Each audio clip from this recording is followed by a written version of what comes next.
Leitura do livro O Grande Conflito. Se tu também compreendesse ao menos aquilo sobre a destruição de Jerusalém. Se tu também compreendesse ao menos hoje aquilo que te pode dar a paz. Mas por agora não conseguirás entender. Lá virá o tempo em que os teus inimigos farão uma muralha em volta de ti e te cercarão por todos os lados. Hão de deitar-te por terra e matar os teus habitantes, e não deixarão em ti pedra sobre outra, porque não reconhecestes o tempo em que Deus te veio salvar. Lucas capítulo 19, versículo 42 a 44. Do cimo do Monte das Oliveiras, Jesus olhava sobre Jerusalém. O cenário que se estendia diante dele era belo e calmo. Era a altura da Páscoa. Vindo de todas as terras, os filhos de Jacó tinham-se reunido ali para celebrar a grande festa nacional. No meio dos jardins, vinhas e encostas relevadas, cheias com as tendas dos peregrinos, erguiam-se as colinas dispostas em socalcos, os imponentes palácios e as maciças muralhas da capital de Israel. A filha de Sião parecia dizer orgulhosamente: estou sentada como rainha, não verei o choro. Sendo formosa então e julgando-se tão segura do favor do céu, como quando séculos antes o rei trovador cantou: Sião, o mais belo dos montes, alegria de toda a terra, é a verdadeira montanha de Deus. Está em Salmos capítulo 48, versículo 2. Bem à vista estavam os grandiosos edifícios do templo. Os raios do sol poente iluminavam a brancura de neve das suas paredes de mármore e refletiam-se no portal de ouro, na torre e no pináculo. A perfeição da formosura levantava-se como orgulho da nação judaica. Que filho de Israel poderia contemplar aquele cenário sem um estremecimento de alegria e admiração? Entretanto, os pensamentos que ocupavam a mente de Jesus eram muito diferentes. Quando chegou perto de Jerusalém, ao ver a cidade, Jesus chorou por ela. Está em Lucas, capítulo 19, versículo 41. No meio da alegria generalizada, provocada pela sua entrada triunfal, enquanto se agitavam ramos de palmeiras, alegres ossanas despertavam ecos nas colinas e milhares de vozes aclamavam-no como Rei, o Redentor do mundo. Sentia-se oprimido por uma súbita e misteriosa tristeza. Ele, o Filho de Deus, o prometido de Israel, cujo poder tinha vencido a morte e chamara do túmulo os seus cativos, chorava. Isto não era causado por uma mágoa normal. Eram lágrimas de uma agonia intensa e irreprimível. As lágrimas não eram por si mesmo, embora soubesse perfeitamente para onde os seus passos o levariam. Diante dele estava o Getsemane, cenário da sua próxima agonia. Estava também visível a Porta das Ovelhas, através da qual, durante séculos, tinham sido conduzidas as vítimas para o sacrifício e que deveria abrir-se para ele, quando fosse como um cordeiro levado ao matadouro. Está em Isaías, capítulo 53, versículo 7. Não muito distante estava o Calvário, o local da crucificação, sobre o caminho que Cristo em breve deveria percorrer. Cairia o horror de grandes trevas, quando ele apresentasse a sua alma como uma oferta pelo pecado. Contudo, não era a antevisão destas cenas que lançava sobre ele aquela sombra nessa hora de agonia, de alegria. Nenhum sinal da sua própria angústia sobre-humana perturbava aquele espírito abegnado. Chorava pela sorte de milhares de habitantes de Jerusalém, por causa da cegueira e impenitência daqueles que ele tinha vindo abençoar e salvar. A história de mais de 1000 anos do favor especial de Deus e do seu cuidado protetor demonstrados ao povo escolhido, estava diante dos olhos de Jesus. Ali estava o Monte Moriah, onde o filho da promessa, como vítima submissa, tinha sido colocado no altar, símbolo da oferta do Filho de Deus. Ali o pacto de bênçãos e a gloriosa promessa messiânica tinham sido confirmados ao Pai dos crentes. Ali as chamas do sacrifício que subiam ao céu da era de Orná.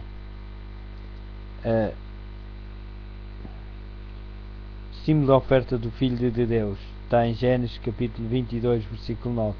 Ali o pacto de bênçãos e a gloriosa promessa messiânica tinham sido confirmados aos pais dos crentes, ao Pai dos crentes. Está em Gênesis capítulo 22, versículos 16 ao 18. Ali as chamas do sacrifício que subiam ao céu da era de Orná tinham sido desviados da espada do anjo destruidor. Está no 1 de Crónicos capítulo 21. Como um símbolo apropriado do sacrifício e da mediação do Salvador em favor do homem culpado. Jerusalém tinha sido honrada por Deus sobre toda a terra. O Senhor tinha escolhido Sião e desejou-a para sua habitação. Está no livro de Salmos, capítulo 132, versículo 13. Ali, durante séculos, santos profetas tinham apresentado mensagens de advertência. Ali, sacerdotes tinham agitado os turíbulos e a nuvem do incenso com as orações dos adoradores. Ali tinha subido diante de Deus. Ali diariamente tinha sido oferecido o sangue dos cordeiros mortos, que apontavam para o Cordeiro de Deus, que havia de vir. Ali Jeová tinha revelado a sua presença na nuvem de glória sobre o propiciatário. Ali tinha repousado a base daquela escada mística que ligava a terra ao céu. Gênesis capítulo 28, versículo 12 e João capítulo 1, versículo 51. Escada pela qual os anjos de Deus desciam e subiam e que abria ao mundo o caminho para o lugar santíssimo. Se Israel como nação tivesse preservado a aliança com o céu, Jerusalém teria permanecido para sempre como a eleita de Deus. Está em Jeremias capítulo 17, versículo 21 a 25. Mas a história daquele povo favorecido era um registro de apostasia e revoltas. Tinham resistido à graça do céu, abusado dos seus privilégios e desprezado as suas oportunidades. Embora Israel se tivesse rido dos mensageiros de Deus, desprezado as suas palavras e maltratado os seus profetas, está em 2 de Crónicas, capítulo 36, versículo 16. Ele ainda se manifestara a eles como o Senhor, Deus misericordioso e compassivo, paciente e grande em amor e verdade. Em Êxodo capítulo 34, versículo 6. Apesar das repetidas rejeições, a sua misericórdia continuou a anteceder, com um amor maior do que o de um pai pelo filho muito amado. Deus tinha-lhes enviado constantemente advertências pelos seus profetas, porque tinha amor ao seu povo e ao seu santuário. 2 de Crónicas, capítulo 36, versículo 15. Quando as admoestações, os pedidos e as censuras falharam, enviou-lhes o melhor dom do céu. Mais ainda, derramou todo o céu naquele único dom. O próprio Filho de Deus foi enviado para insistir com a cidade impenitente. Foi Cristo que trouxe Israel como uma boa vinha do Egito. Está no livro de Salmos, capítulo 80, versículo 8. A sua própria mão tinha expulsado os gentios de diante deles. Plantou-a num outeiro fértil. O seu cuidado protetor envolvera completamente. Enviou os seus servos para a cultivar. Que mais se podia fazer à minha vinha? exclama ele, e que eu lhe não tenha feito. No entanto, quando esperava que desse uvas, veio a produzir uvas bravas. Está no livro de Isaías, capítulo 5, versículo 1 ao 4. Mesmo assim, ainda com a esperança de encontrar fruto, veio em pessoa à sua vinha, pois talvez ela ainda pudesse ser salva da destruição. Cavou-a, podou-a e protegeu-a. Foi incansável nos seus esforços para salvar esta vinha que ele próprio tinha plantado. Durante 3 anos o Senhor da Luz e da Glória tinha andado por entre o seu povo.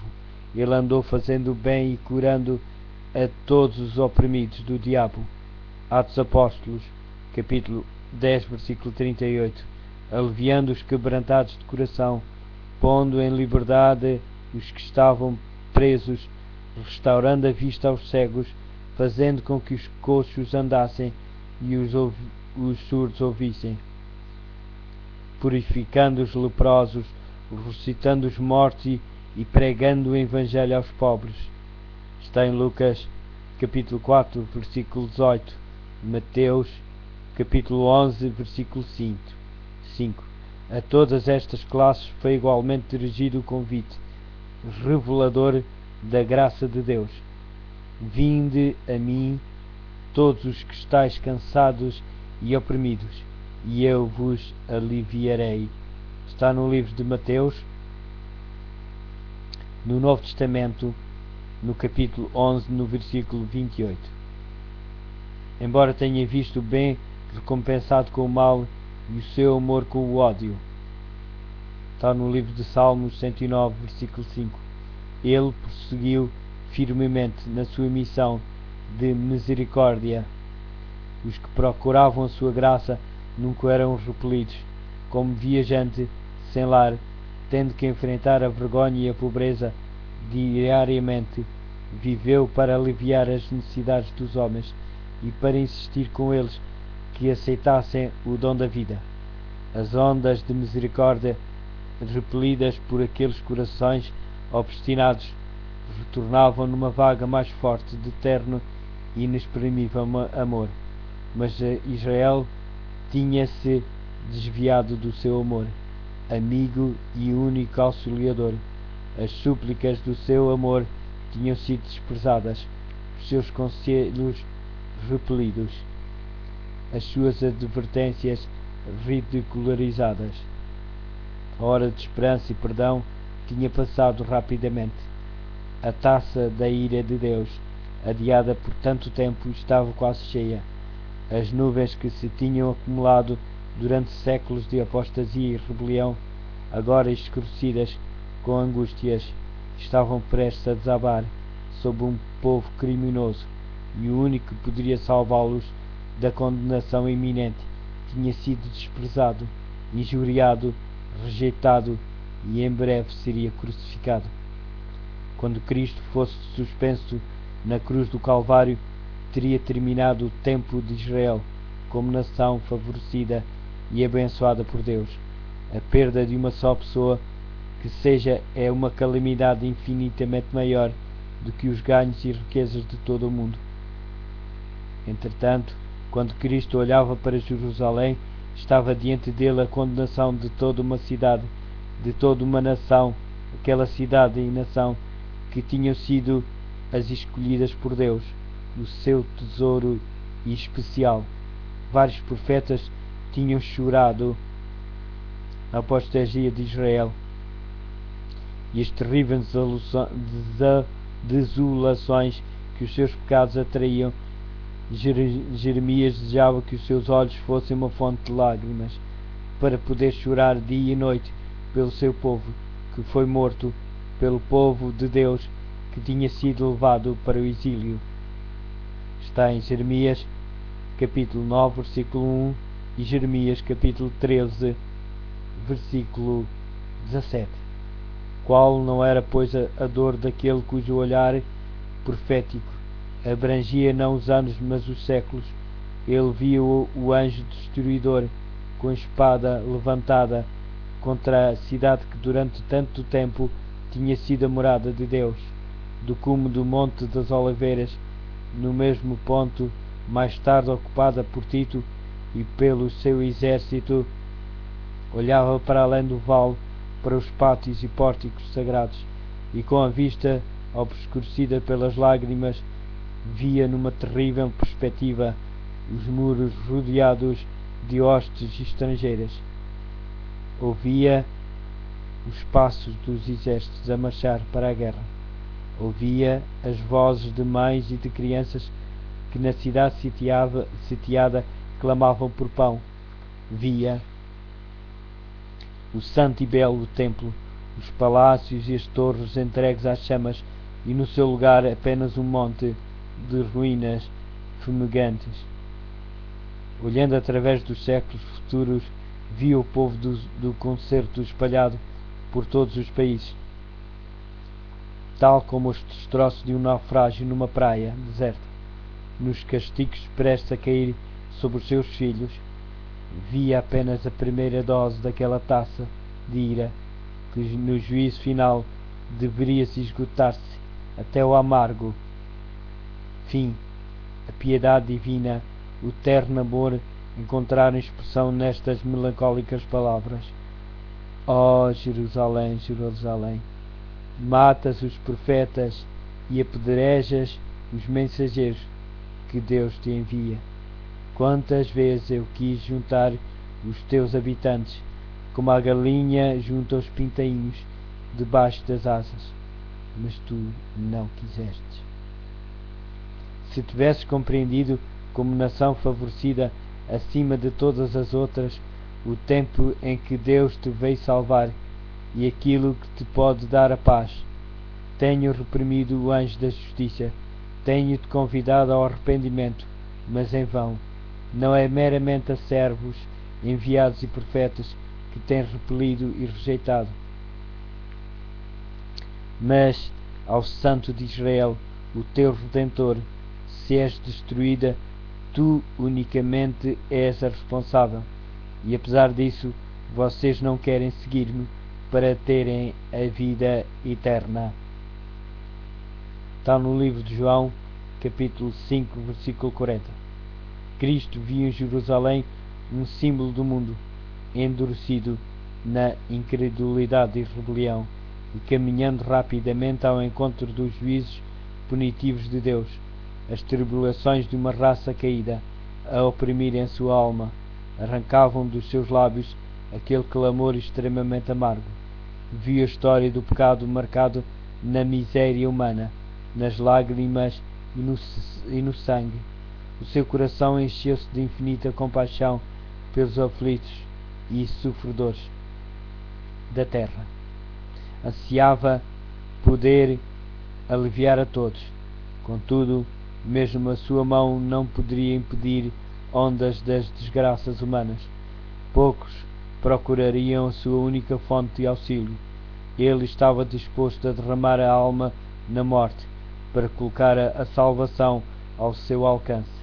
Poucos, porém, iriam até ele para procurarem ter vida. A majestade dos céus a chorar, o Filho do infinito Deus, com o espírito perturbado, curvado pela angústia. Esta cena comoveu todo o céu. Ela revela-nos a imensa malignidade do pecado. Mostra como é árdua, mesmo para o poder infinito, a tarefa de salvar o culpado das consequências da transgressão da lei de Deus. Jesus, ao olhar para a última geração, viu o mundo envolvido num engano semelhante ao que causou a destruição de Jerusalém. O grande pecado dos judeus foi o terem rejeitado Cristo. O grande pecado do mundo cristão é a rejeição da lei de Deus, fundamento do seu governo. No céu e na terra, os preceitos de Deus seriam desprezados e anulados. Haveria milhões na servidão do pecado, escravos de Satanás, condenados a sofrer a segunda morte, que se recusariam a escutar as palavras da verdade no dia do ajuste de contas. Terrível cegueira, estranha presunção. 2 dias antes da Páscoa, quando Cristo, pela última vez, depois de denunciar a hipocrisia dos príncipes judeus, se tinha afastado do templo mais uma vez, foi com os discípulos para o Monte das Oliveiras. Ali sentou-se com eles na encosta relevada, sobraceira à cidade. Mais uma vez contemplou os seus muros, torres e palácios. Mais uma vez está diante dele o templo no seu deslumbrante esplendor, como um diadema de beleza a coroar o monte sagrado. 1000 anos antes, o salmista tinha louvado o favor de Deus para com Israel, fazendo da sua sagrada casa a sua habitação. Em Salém está o seu tabernáculo e a sua morada em Sião. Salmo 76, versículo 2. Ele escolheu antes a tribo de Judá e o monte de Sião, seu preferido. Construiu o seu santuário alto como o céu. Salmo 78, versículo 68 e 69. O primeiro templo tinha sido edificado durante o período de maior prosperidade da história de Israel. O rei Davi tinha acumulado muita abundância de tesouros para este fim, e a planta para a sua construção fora feita por indicação divina. 1 de Crónicas, capítulo 28, versículo 12 a 19. Salomão, o mais sábio dos monarcas de Israel, tinha contemplado a obra. Este templo foi o edifício mais magnífico que o mundo já viu. Contudo, o Senhor declarou pelo profeta Ageu, relativamente ao segundo templo: a glória desta casa, última casa, será maior do que a da primeira. Farei tremer todas as nações, e virá o desejado de todas as nações, e encherei esta casa de glória, diz o Senhor dos Exércitos. Depois da destruição do templo por Nabucodonosor, este foi reconstruído cerca de 500 anos antes do nascimento de Cristo, por um povo que tinha voltado de um longo exílio para um país devastado e quase deserto. Havia então entre eles homens idosos que tinham visto a grandeza do templo de Salomão e que choraram junto aos alicerces do novo edifício, por ele vir a ser tão inferior ao anterior. O sentimento que prevalecia é descrito pelo profeta de uma forma bem viva. Quem há entre vós que, tendo ficado, viu esta casa na sua primeira glória, e como a vês agora, não é esta como nada em vossos olhos, comparados com aquela? Está no livro de Ageu, capítulo 2, versículo 3. Esdras, capítulo 3, versículo 12. Então foi feita a promessa de que a grandeza desta última casa seria maior do que a da anterior. Mas o segundo templo não teve o mesmo esplendor do primeiro, nem a sua consagração foi acompanhada pelos visíveis sinais da presença divina que a primeira tinha tido. Não houve uma manifestação de poder sobrenatural para assinalar a sua dedicação. Não foi visto nenhuma nuvem de glória a encher o santuário recém-construído. Não desceu nenhum fogo do céu para consumir o sacrifício sobre o altar. O Shekinah já não habita entre os querubins no lugar santíssimo. A arca, o propiciatário e as tábuas do testemunho nunca mais lá estariam.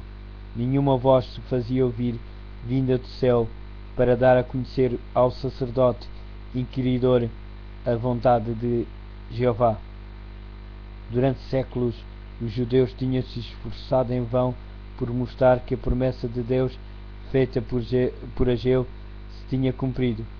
Entretanto, o orgulho e a incredulidade cegavam sua mente para o verdadeiro sentido das palavras do profeta. O segundo templo não foi honrado com a nuvem da glória de Jeová, mas com a presença viva daquele em que habita corporalmente a plenitude da divindade, que foi o próprio Deus manifesto em carne. O desejado de todas as nações tinha na verdade chegado ao seu templo, quando o homem de Nazaré ensinava e curava nos pátios sagrados. Com a presença de Cristo, e apenas com ela, o segundo templo excedeu a glória do primeiro, mas Israel tinha afastado de si o dom que o céu lhe oferecia, com o humilde mestre que naquele dia tinha saído das suas portas de ouro. A glória tinha-se retirado do templo para sempre. Estavam cumpridas as palavras do Salvador: eis que a vossa casa vai ficar-vos deserta. Está no livro de Mateus, capítulo 23, versículo 38. Os discípulos, assustados e admirados diante da profecia de Cristo sobre a destruição do templo, desejavam compreender melhor o significado das suas palavras. Durante mais de 40 anos tinham sido usados com grande abundância riquezas, trabalho e conhecimento arquitetónicos para fazer ressaltar o seu esplendor. Herodes Grande tinha usado prodigamente riquezas, tanto romanas como dos tesouros judeus, e até mesmo o imperador do mundo o tinha enriquecido com as suas ofertas. Blocos maciços de mármore branco de um tamanho quase fabuloso, vindos de Roma para este fim, formavam parte da sua estrutura. Os discípulos chamaram a atenção do mestre para eles, dizendo: olha que pedras e que edifício. Marcos capítulo 13, versículo 1. A estas palavras Jesus deu a solene e surpreendente resposta: em verdade vos digo que não ficará aqui pedra sobre pedra que não seja derribada. Está no livro de Mateus, capítulo 24, versículo 2. Os discípulos associaram a destruição de Jerusalém aos factos da vinda pessoal de Cristo em glória temporal para ocupar o trono do império do universo, castigar os judeus impenitentes e libertar a nação do domínio romano. O Senhor tinha-lhe dito que viria uma segunda vez, daí ouvindo mencionar o juízo sobre Jerusalém, dirigir um pensamento para aquela vinda, e quando estava sobre o Monte das Oliveiras reunidos em volta do Salvador, perguntaram: quando serão essas coisas, e que sinal haverá da tua vinda e do fim do mundo? Está em Mateus, capítulo 24, versículo 3. Misericordiosamente o futuro estava oculto aos discípulos. Se naquela ocasião tivessem compreendido perfeitamente os dois terríveis factos, os sofrimentos e morte do Redentor e a destruição da sua cidade e templo, teriam ficado dominados pelo terror. Cristo apresentou diante deles um esboço dos importantes acontecimentos que deveriam ocorrer antes do fim do tempo. As suas palavras não foram perfeitamente entendidas nesse momento, mas o seu significado ser-lhes revelado quando o seu povo necessitasse da instrução que elas continham. A profecia que Jesus proferiu tinha um duplo sentido. Ao mesmo tempo que falava da destruição de Jerusalém, representava igualmente os terrores do último grande dia. Jesus revelou aos discípulos que escutavam o juízo que deveriam cair sobre o apóstata de Israel, e especialmente o castigo que sofreria por causa da sua rejeição e crucificação do Messias. Sinais inequívocos precederiam o terrível clímax. A hora temida viria, súbita e rapidamente, e o Salvador advertiu os seus seguidores, dizendo: quando virem no lugar santo o horror mudando de que falou o profeta Daniel, quem lê isto procura entender. Aqueles que estiverem na Judeia devem fugir para os montes. Mateus, capítulo 24, versículo 15 e 16. Lucas, capítulo 21, versículo 20 e 21. Quando os símbolos idolátricos dos romanos fossem erguidos na terra santa que se estendia algumas centenas de metros para além dos muros da cidade, então os seguidores de Cristo deveriam procurar a sua segurança, fugindo. Quando vissem o sinal de aviso, os que quisessem escapar não deveriam demorar-se por toda a Judeia, assim como em Jerusalém. O sinal para a fuga deveria ser imediatamente obedecido. Aquele que por acaso estivesse no telhado não deveria ir a casa, mesmo que fosse para salvar os tesouros mais valiosos. Os que estivessem a trabalhar nos campos ou nas vinhas não deveriam perder tempo em voltar para apanhar a roupa exterior que tinham tirado enquanto estavam sob o calor do dia. Não deveriam hesitar um instante para não serem apanhados pela destruição geral. No reinado de Herodes, Jerusalém não só tinha sido grandemente embelezada, como com a construção de torres, muralhas e fortalezas, a acrescentar à força natural da sua posição, se tinha tornado aparentemente inexpugnável. Quem quer que nesse tempo tivesse publicamente predito a sua destruição teria sido chamado, como Noé na sua época, doido, alarmista. Mas Cristo dissera: o céu e a terra passarão, mas as minhas palavras não hão de passar. Está em Mateus capítulo 24, versículo 35. Por causa dos seus pecados foi anunciada a ira contra Jerusalém, e a sua teimosa incredulidade selou a sua sorte. O Senhor tinha declarado pelo profeta Miqueias: ouçam bem agora, governantes e chefes de Israel. Vocês odeiam a justiça e torcem tudo o que está direito. Edificam Jerusalém, a cidade do monte de Sião, sob o crime e a injustiça. Os magistrados deixam-se subornar para darem sentenças injustas. Os sacerdotes só ensinam por dinheiro, e os profetas vendem as suas previsões. Alegam que o Senhor os apoia e dizem: o Senhor está conosco, nada de mal nos há de acontecer. Está em Miqueias capítulo 3, versículo 9 a 11. Estas palavras descreviam fielmente os habitantes de Jerusalém, corruptos e cheios de justiça própria. Embora pretendessem observar rigorosamente os preceitos da lei de Deus, estavam a transgredir todos esses princípios.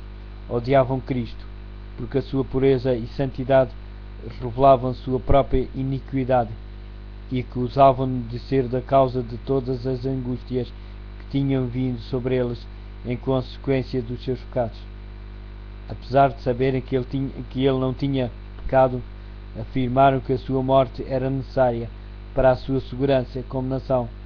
Se o deixarmos assim, disseram os chefes dos judeus, todos crerão nele e virão os romanos e tirar-nos-ão o nosso lugar e a nação. Está no livro de João, capítulo 11, versículo 48. Se Cristo fosse sacrificado, eles poderiam uma vez mais tornar-se num povo forte, unido.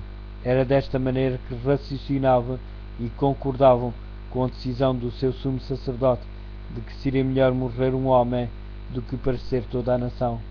Assim os dirigentes judeus edificaram Sião com sangue e Jerusalém com injustiça. Está em Miqueias capítulo 3, versículo 10. E além disso, ao mesmo tempo que mataram o seu Salvador, porque reprovavam os seus pecados, a sua justiça própria era tal que se consideravam como o povo favorecido de Deus, e esperavam que o Senhor os livrasse dos inimigos. Pois vossa culpa, continuou o profeta, Jerusalém vai ficar como um campo lavrado, será reduzida a um montão de ruínas, e o monte do templo ficará coberto de arbustos. Miqueias capítulo 3, versículo 12. Durante quase 40 anos depois da condenação de Jerusalém ter sido pronunciado pelo próprio Cristo, o Senhor atrasou os seus juízos sobre a cidade e a nação. A longanimidade de Deus para com os que rejeitaram o seu evangelho e assassinaram o seu filho. Foi maravilhosa a parábola da árvore infrutífera. Representava a forma de Deus lidar com a nação judaica. Fora dada a ordem: corta, porque ocupa ainda a terra inutilmente. Lucas capítulo 13, versículo 7. Mas a misericórdia divina poupara durante um pouco mais de tempo. Havia ainda muitos entre os judeus que não conheciam o caráter e a obra de Cristo, e os filhos não tinham tido as oportunidades nem recebido a luz que os seus pais tinham desprezado. Através da pregação do apóstolo e dos seus cooperadores, Deus faria com que a luz resplandecesse sobre eles.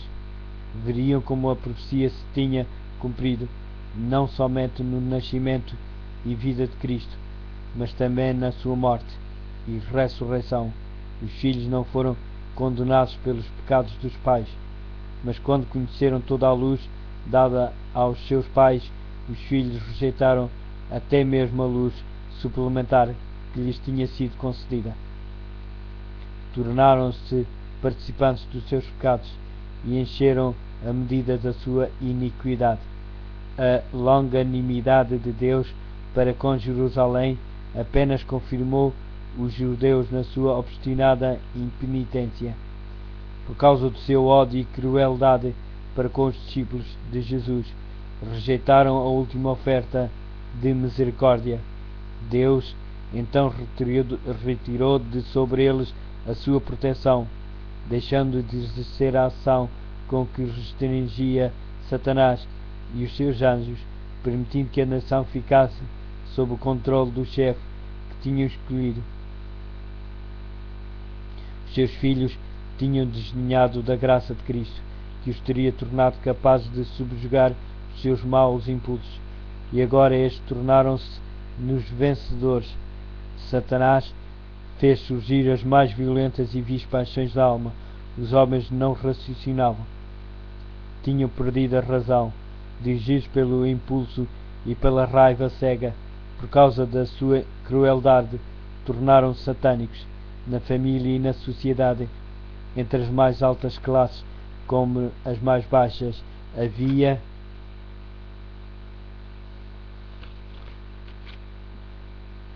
suspeita, inveja, ódio, discórdia, rebelião, assassínio. Não havia segurança em parte alguma.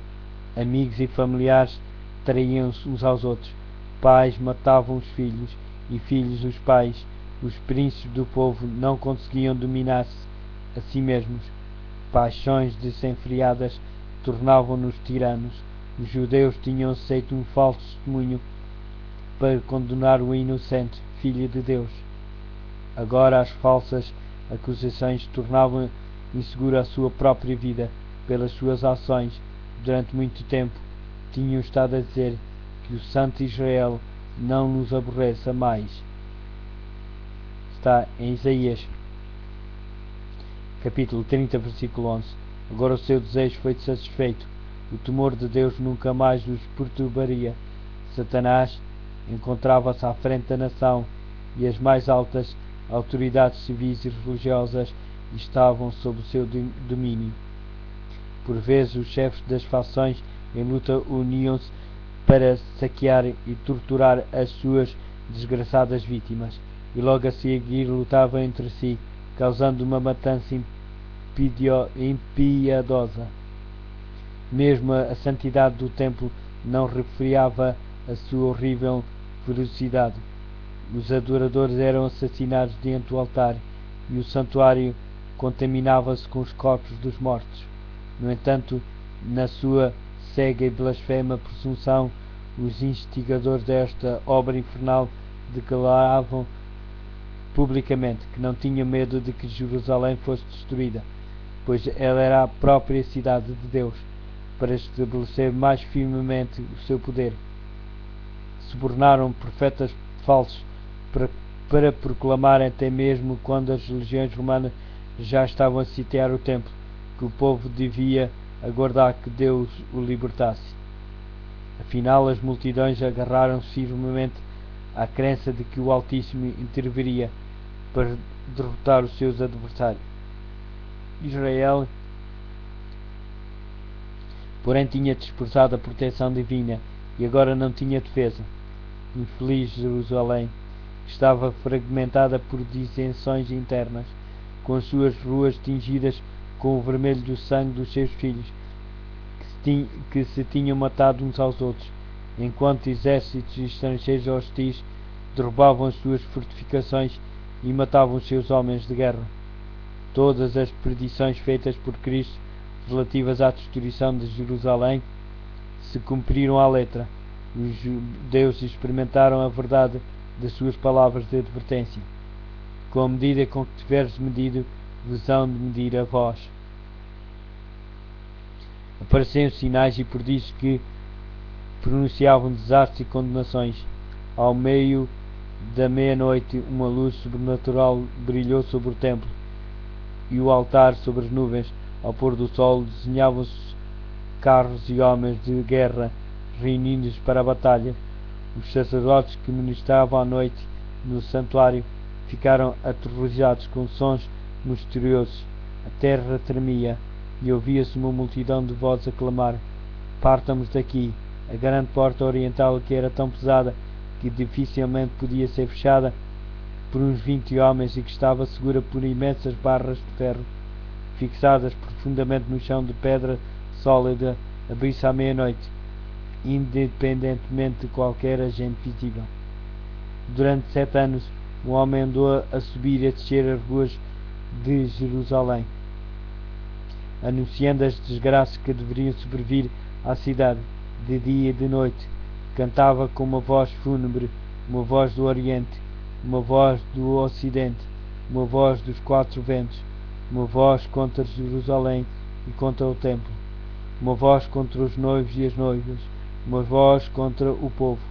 Este ser estranho foi preso e açoitado, mas não se ouviu nenhuma queixa dos seus lábios. Aos insultos e maus tratos respondia somente: ai, ai de Jerusalém, ai, ai dos seus habitantes. O seu clamor de aviso apenas terminou quando foi morto no cerco que tinha predito. Nenhum cristão pereceu na destruição de Jerusalém, que Cristo tinha avisado os seus discípulos, e todos os que creram nas suas palavras aguardaram o sinal prometido. Quando viram Jerusalém cercada por exércitos, disse Jesus: ficarão a saber que não tardará a ser destruída. Nessa altura, aqueles que estiverem na Judeia devem fugir para os montes. Os que estiverem dentro da cidade devem sair dela. Está em Lucas, capítulo 21, versículo 20 e 21. Depois dos romanos, comandados por Sestio, terem cercado a cidade, inesperadamente levantaram o cerco, quando tudo parecia favorável a um ataque imediato. Os sitiados, perdendo a esperança de poder resistir, estavam quase a entregar-se, quando o general romano retirou as suas forças sem a mínima razão aparente. Entretanto, a misericordiosa providência de Deus dirigia os acontecimentos para o bem do seu próprio povo. O sinal prometido fora dado aos cristãos atentos, e agora todos tiveram oportunidade para obedecer aos avisos do Salvador. Os acontecimentos foram encaminhados de tal maneira que nem judeus nem romanos impediriam a fuga dos cristãos. Com a retirada de Sestio, os judeus, fazendo uma investida a partir de Jerusalém, foram a calço do seu exército, que se afastava. E enquanto ambas as forças estavam assim completamente empenhadas na luta, os cristãos tiveram a possibilidade de deixar a cidade. Entretanto, o território também estava livre de inimigos, que podiam ter feito algum esforço para interceptar a sua passagem. Na ocasião do cerco, os judeus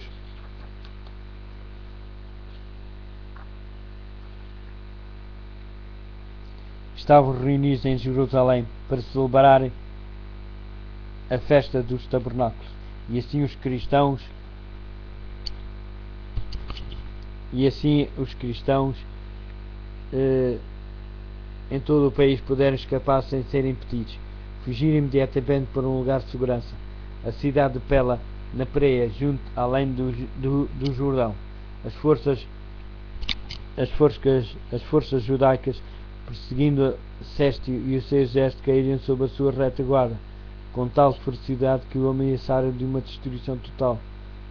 Foi com grande dificuldade que os romanos conseguiram efetuar a retirada. Os judeus escaparam quase sem perdas e voltaram em triunfo com os seus despojos para Jerusalém.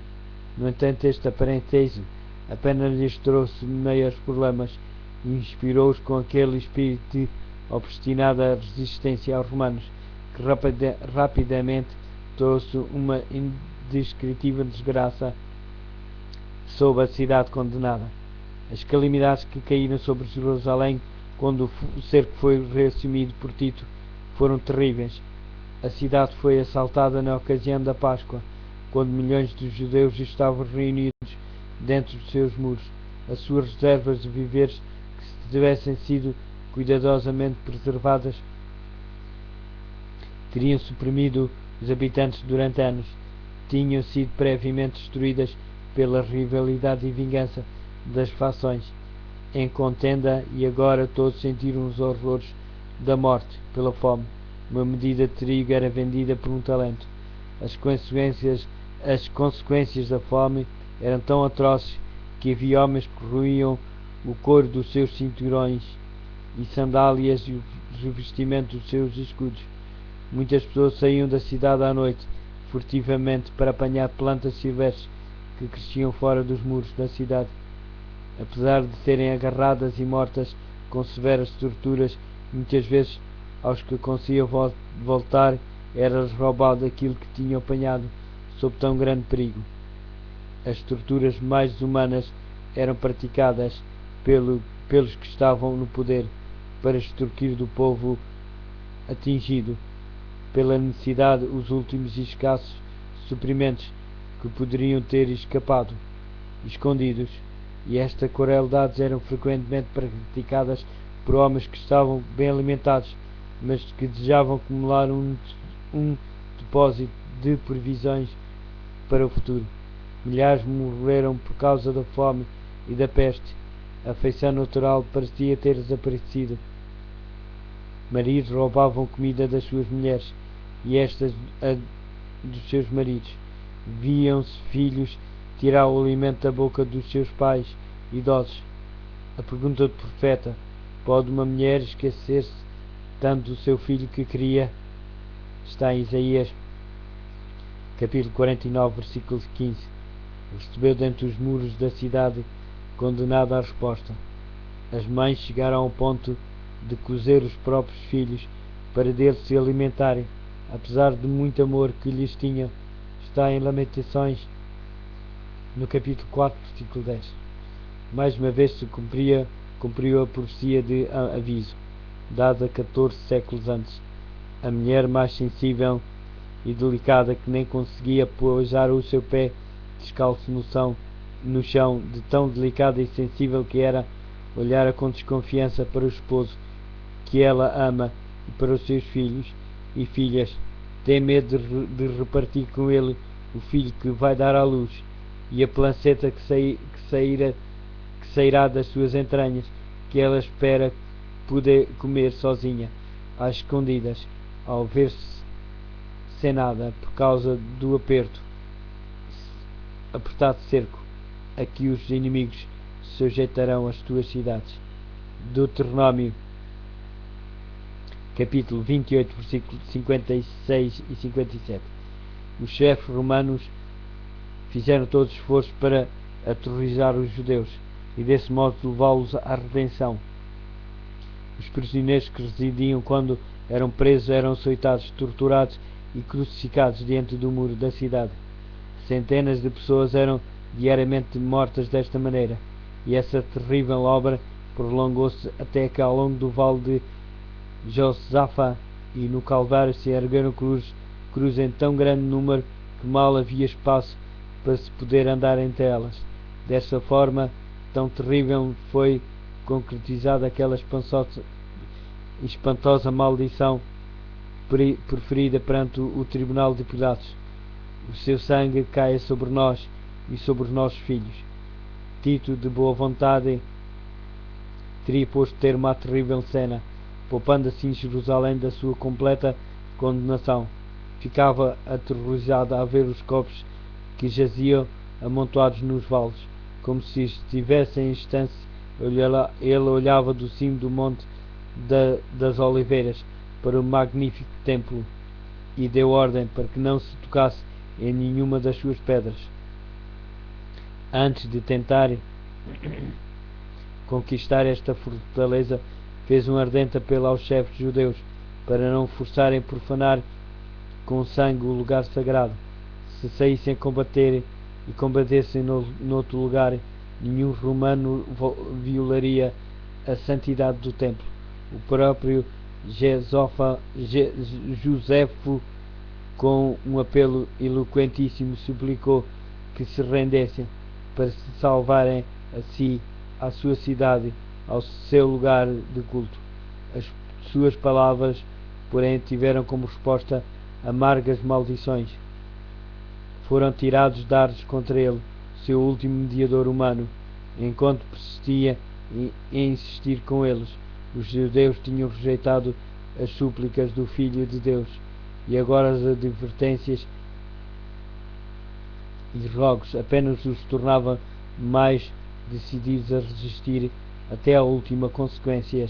Os esforços de Tito para salvar o templo foram nulos. Alguém maior do que ele tinha dito que não ficaria pedra sobre pedra. A cega obstinação dos chefes dos judeus e os abomináveis crimes cometidos dentro da cidade sitiada provocavam o horror e a indignação dos romanos, e Tito finalmente decidiu-se a tomar de assalto o templo. Resolveu, contudo, que se fosse possível, este deveria ser salvo da destruição, mas as suas ordens foram ignoradas. Depois de ter retirado à noite para a sua tenda, os judeus, saindo repentinamente do templo, atacaram os soldados.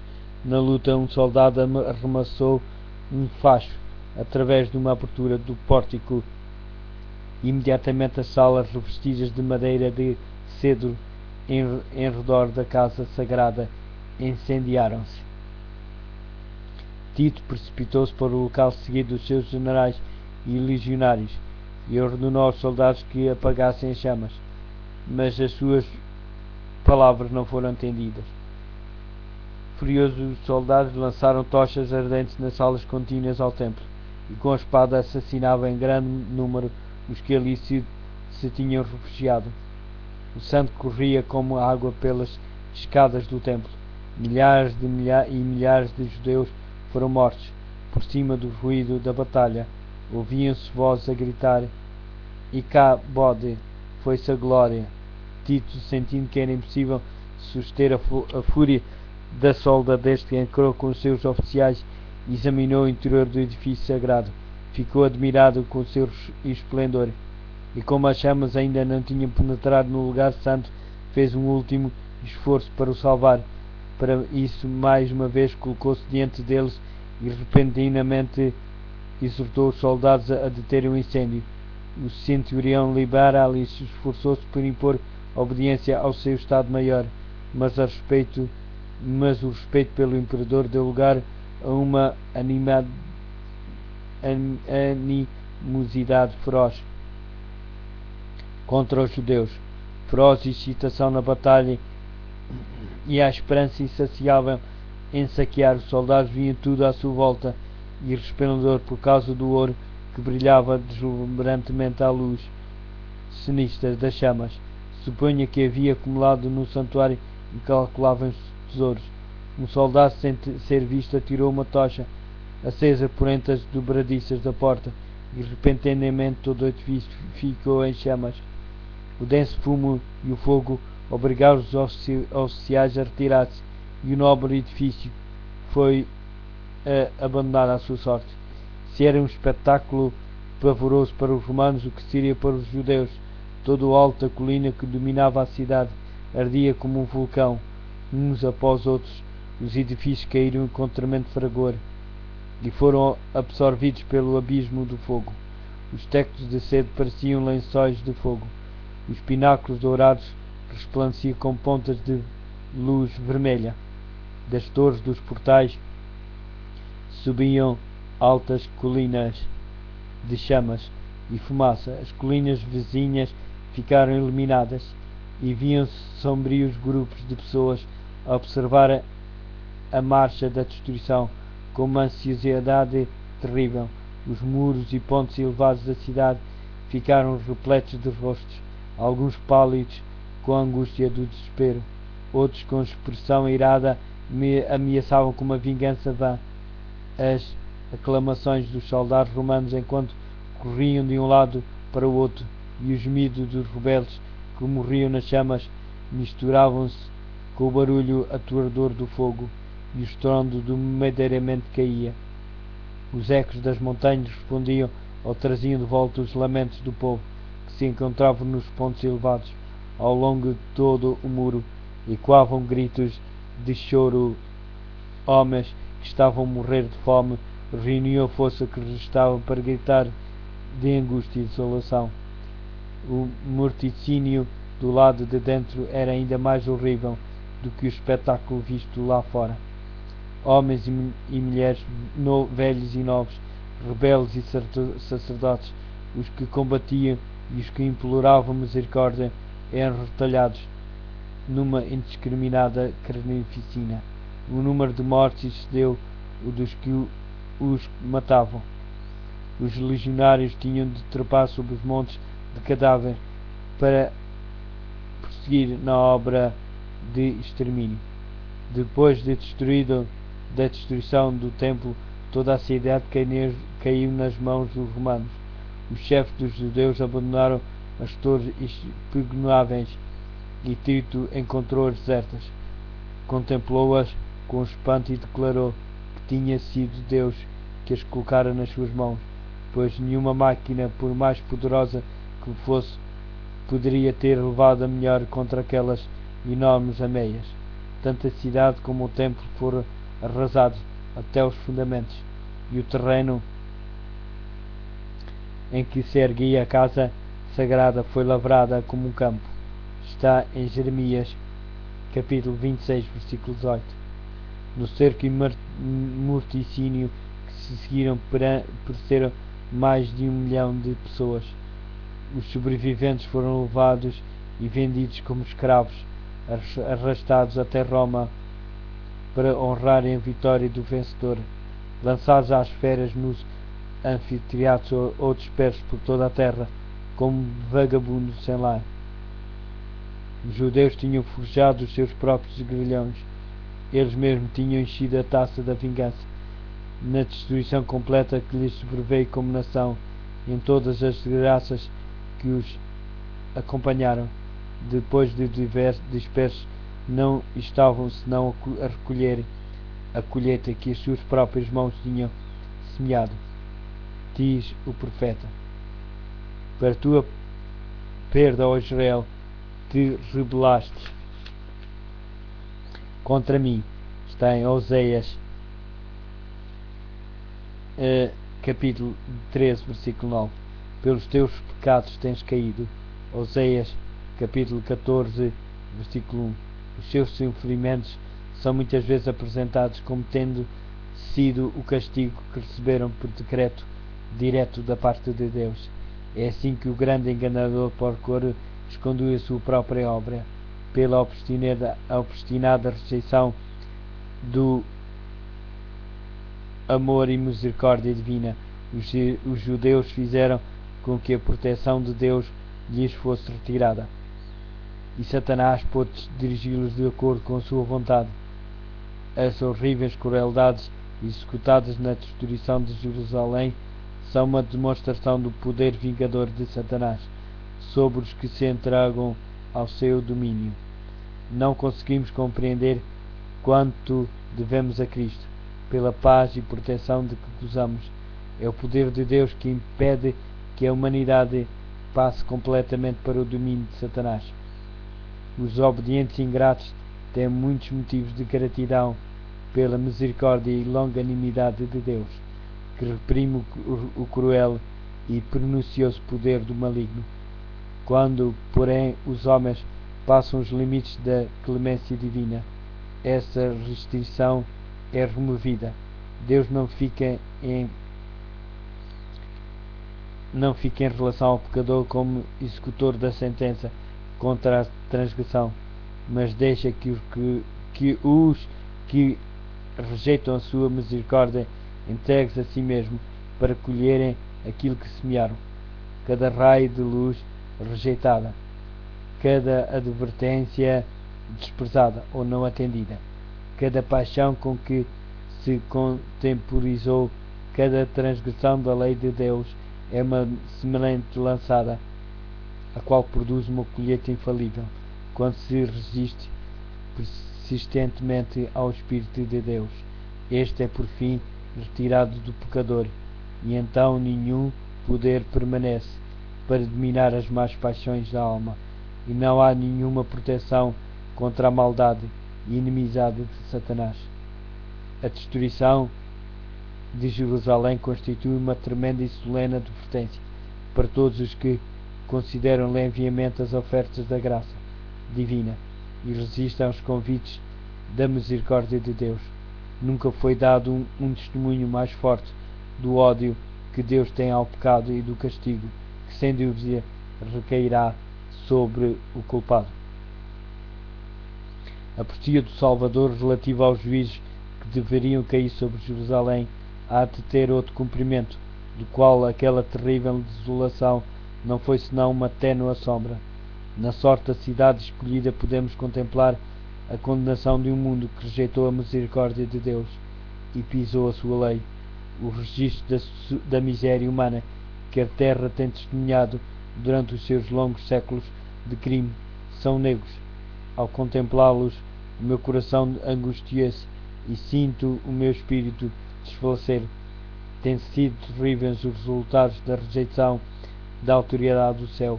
Entretanto, nas revelações do futuro é apresentada uma cena ainda mais tenebrosa. O registro do passado, o longo cortejo de tumultos, conflitos e revoluções,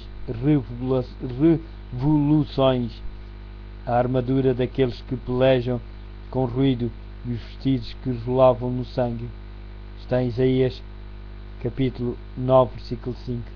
Estarão em contraste com os terrores daquele dia em que a ação restritiva do Espírito de Deus será totalmente retirada dos ímpios, deixando de impedir a explosão das paixões humanas e da ira de Satanás. O mundo contemplará então como nunca antes os resultados do governo de Satanás.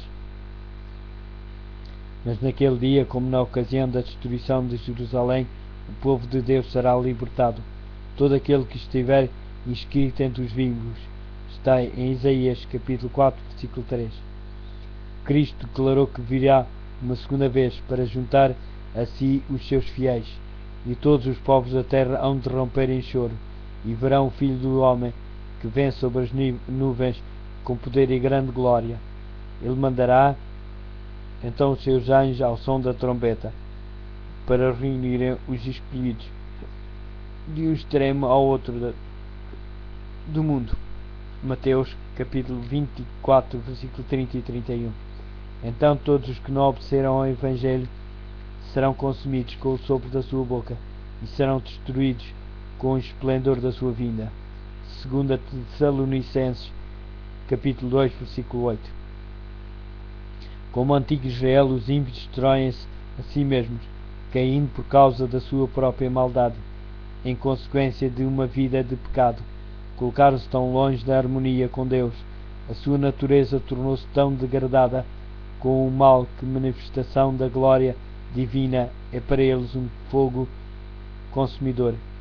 Acautelem-se os homens, para que se não dê o caso de negligenciarem a lição que lhes é comunicada pelas palavras de Cristo, assim como ele preveniu os seus discípulos quanto à destruição de Jerusalém, dando-lhes um sinal da ruína que se aproximava, para se poderem escapar também advertiu o mundo quanto ao dia da destruição final, e deu-lhe sinais da sua aproximação, para que todos os que queiram possam fugir da ira futura. Declara Jesus: haverá sinais no sol e na lua e nas estrelas, e todas as nações da terra ficarão aflitas e assustadas. Lucas capítulo 21, versículo 25. Mateus capítulo 24, versículo 29. Marcos capítulo 13, versículo 24 a 26. Apocalipse capítulo 6, versículo 12 a 17. Os que contemplavam estes pronúncios da sua vinda devem saber que o tempo está próximo. Mateus capítulo 24, versículo 33. Estejam, portanto, vigilantes. Marcos capítulo 13, versículo 35. São as suas palavras de advertência.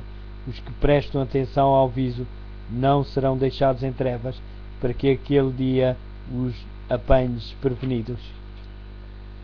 Mas para os que não vigiarem, o dia do Senhor há de vir, como um ladrão pela calada da noite. 1 Tessalonicenses capítulo 5, versículo 2. O mundo não está hoje mais preparado para acreditar na mensagem para este tempo de que os judeus estiveram para receber o aviso do Salvador relativo a Jerusalém. Venha quando vier o dia do Senhor, virá de imprevisto para os ímpios, quando a vida estiver a seguir a sua rotina invariável, quando os homens estiverem absortos nos prazeres, negócios, comércio e ambição do lucro, quando os dirigentes do mundo religioso estiverem a agradecer o progresso e a sabedoria do mundo, e o povo estiver a ser embalado numa falsa segurança. Então, como o ladrão à meia-noite rouba a casa que não é guardada, assim sobrevirá a repentina destruição aos descuidadosos e ímpios, e não conseguirão escapar. Está na 1 de Tessalonicenses capítulo 5 e versículo 3. Isto foi o primeiro capítulo de O Grande Conflito. Fala sobre a destruição de Jerusalém. Continuação do bom dia, obrigado pela vossa atenção, e que Deus realmente nos ajude a que estejamos prevenidos, o mundo não está mais preparado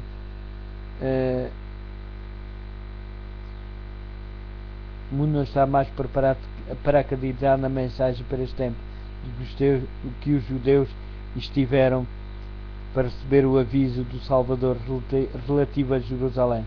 Venha quando vier o dia do Senhor, virá de imprevisto.